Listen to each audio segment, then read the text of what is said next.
This is the lesson sermon for Sunday, January 7, 2018, brought to you by the Plainfield Christian Science Church Independent in Plainfield, New Jersey, the United States of America. For more information, please refer to our website, plainfieldcs.com. Subject: God. Golden text is from John. God is a spirit, and they that worship him must worship him in spirit and in truth. The responsive reading is from Romans. I am not ashamed of the gospel of Christ, for it is the power of God unto salvation to everyone that believeth. For therein is the righteousness of God revealed from faith to faith, as it is written, the just shall live by faith. For the wrath of God is revealed from heaven against all ungodliness and unrighteousness of men, who hold the truth in unrighteousness. Because that which may be known of God is manifest in them, for God hath showed it unto them. For the invisible things of him from the creation of the world are clearly seen, being understood by the things that are made, even his eternal power and Godhead, so that they are without excuse. I will read from the Bible. John. In the beginning was the Word, and the Word was with God, and the Word was God. All things were made by him, and without him was not anything made that was made. In him was life, and the life was the light of men. And the light shineth in darkness, and the darkness comprehended it not. Exodus. In the 3rd month, when the children of Israel were gone forth out of the land of Egypt, the same day came they into the wilderness of Sinai. And it came to pass on the 3rd day in the morning that there were thunders and lightnings, and a thick cloud upon the mount, and the voice of the trumpet exceeding loud, so that all the people that was in the camp trembled. And Moses brought forth the people out of the camp to meet with God. And they stood at the nether part of the mount. And Mount Sinai was altogether on a smoke, because the Lord descended upon it in fire, and the smoke thereof ascended as the smoke of a furnace, and the whole mount quaked greatly.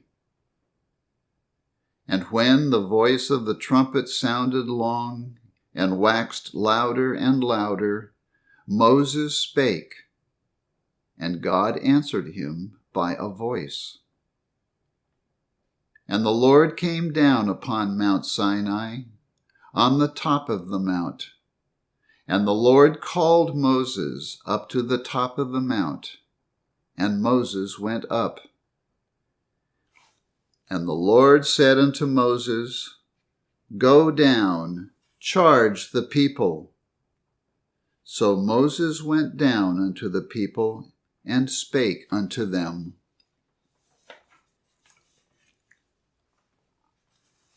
And God spake all these words, saying, I am the Lord thy God, which have brought thee out of the land of Egypt, out of the house of bondage. Thou shalt have no other gods before me. Thou shalt not make unto thee any graven image, or any likeness of anything that is in the heaven above, or that is in the earth beneath, or that is in the water under the earth. Thou shalt not bow down thyself to them, nor serve them. For I, the Lord thy God, am a jealous God, visiting the iniquity of the fathers upon the children unto the third and fourth generation of them that hate me, and showing mercy unto thousands of them that love me, and keep my commandments. And all the people saw the thunderings, and the lightnings, and the noise of the trumpet, and the mountain smoking. And when the people saw it, they removed, and stood afar off. And they said unto Moses, Speak thou with us, and we will hear. But let not God speak with us, lest we die. And Moses said unto the people, Fear not, for God is come to prove you, and that his fear may be before your faces, that ye sin not. Psalms. Give ear, O my people, to my law. Incline your ears to the words of my mouth. I will open my mouth in a parable. I will utter dark sayings of old, which we have heard and known, and our fathers have told us, that the generation to come might know them, even the children which should be born, who should arise and declare them to their children, that they might set their hopes in God, and not forget the works of God, but keep his commandments. Marvelous things did he in the sight of their fathers, in the land of Egypt, in the field of Zoan. He divided the sea, and caused them to pass through, and he made the waters to stand as an heap. In the daytime also he led them with a cloud, and all the night with a light of fire. He clave the rocks in the wilderness, and gave them drink as out of the great depths. He brought streams also out of the rock, and caused waters to run down like rivers. And they sinned yet more against him, by provoking the Most High in the wilderness. And they tempted God in their heart by asking meat for their lust. Yea, they spoke against God. They said, Can God furnish a table in the wilderness? Acts. Then Paul stood in the midst of Mars Hill and said, Ye men of Athens, I perceive that in all things ye are too superstitious.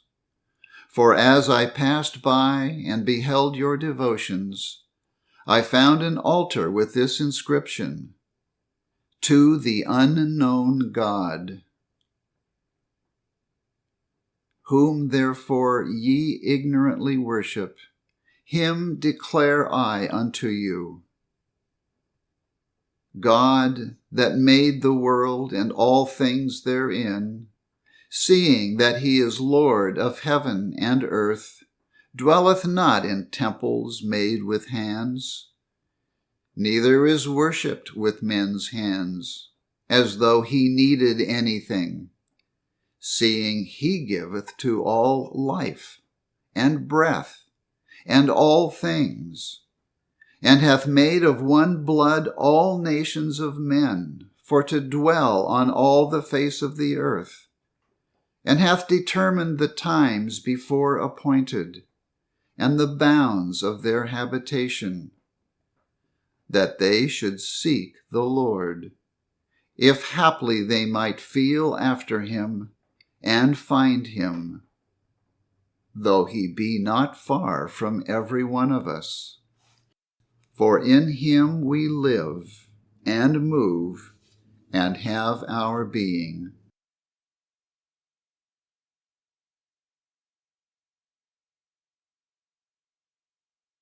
I will read correlative passages from the Christian Science textbook, Science and Health with Key to the Scriptures, by Mary Baker Eddy. The Scriptures imply that God is all in all. From this it follows that nothing possesses reality nor existence except the divine mind and his ideas. God is individual, incorporeal. He is divine principle love, the universal cause, the only creator, and there is no other self-existence. He is all-inclusive and is reflected by all that is real and eternal, and by nothing else. He fills all space, and it is impossible to conceive of such omnipresence and individuality except as infinite spirit or mind. All reality is in God and his creation, harmonious and eternal. That which he creates is good, and he makes all that is made. Christian Science strongly emphasizes the thought that God is not corporeal, but incorporeal, that is, bodiless. Mortals are corporeal, but God is incorporeal. An infinite mind in a finite form is an absolute impossibility. Eye hath neither seen God, nor his image and likeness. Neither God nor the perfect man can be discerned by the material senses. The individuality of spirit, or the infinite, is unknown, and thus a knowledge of it is left either to human conjecture or to the revelation of divine science. Material sense never helps mortals to understand spirit, God. Through spiritual sense only, man comprehends and loves deity. The various contradictions of the science of mind by the material senses do not change the unseen truth, which remains forever intact. Moses advanced a nation to the worship of God in spirit instead of matter, and illustrated the grand human capacities of being bestowed by immortal mind.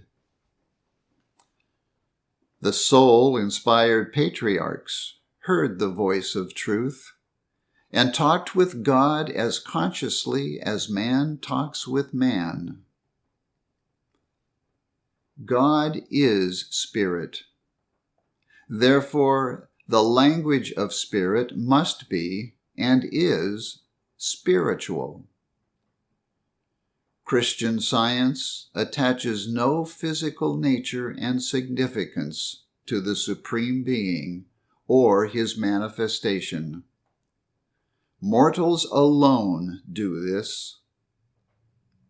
God's essential language is spoken of in the last chapter of Mark's Gospel as the new tongue, the spiritual meaning of which is attained through signs following.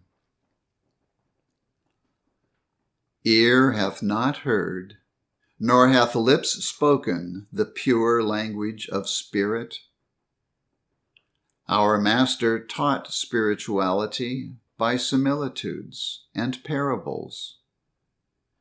As a divine student, he unfolded God to man, illustrating and demonstrating life and truth in himself, and by his power over the sick and sinning.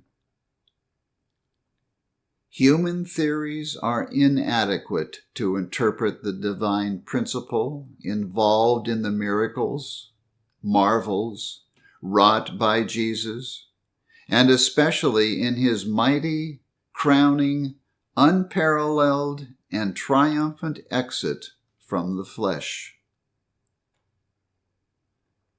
Evidence drawn from the 5 physical senses relates solely to human reason, and because of opacity to the true light, human reason dimly reflects and feebly transmits Jesus' works and words. Truth is a revelation.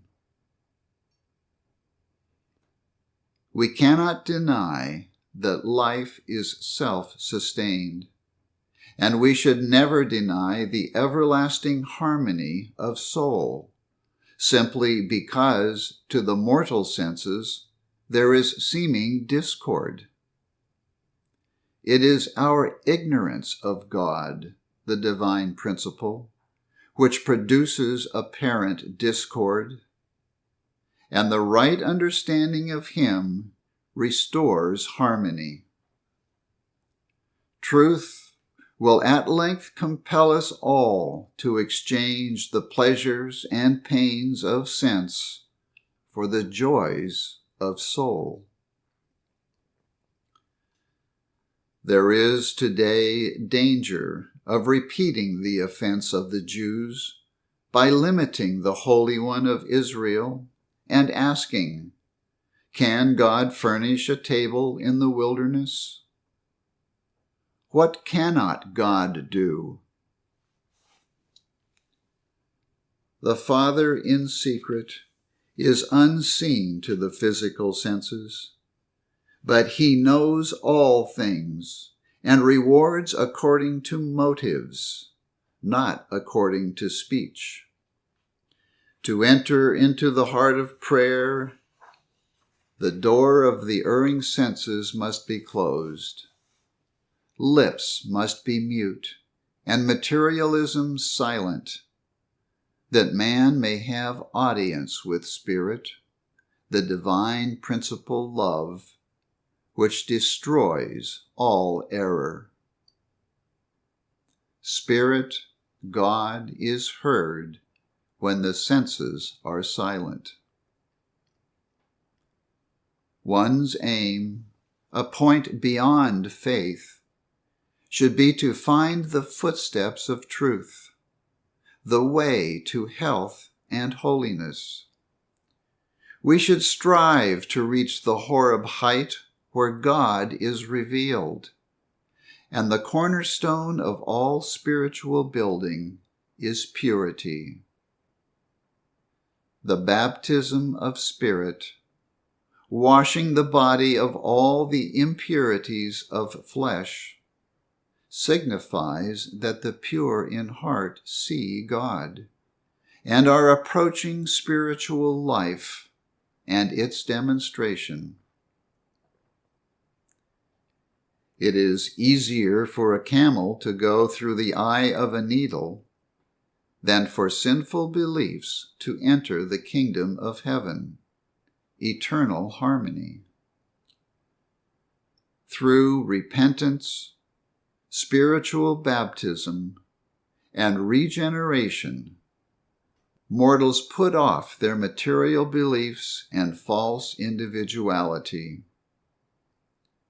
It is only a question of time when they shall all know me, God, from the least of them unto the greatest. Denial of the claims of matter is a great step toward the joys of spirit, towards human freedom and the final triumph over the body. Thou shalt have no other gods before me. Exodus 20. The first commandment is my favorite text. It demonstrates Christian science. It inculcates the triunity of God, Spirit, Mind. It signifies that man shall have no other spirit or mind but God, eternal good, and that all men shall have one mind. The divine principle of the first commandment bases the science of being, by which man demonstrates health, holiness, and life eternal. One infinite God, good, unifies men and nations, constitutes the brotherhood of man, ends wars, fulfills the scripture, love thy neighbor as thyself, annihilates pagan and Christian idolatry. Whatever is wrong in social, civil, criminal, political, and religious codes, equalizes the sexes, annuls the curse on man, and leaves nothing that can sin, suffer, be punished, or destroyed.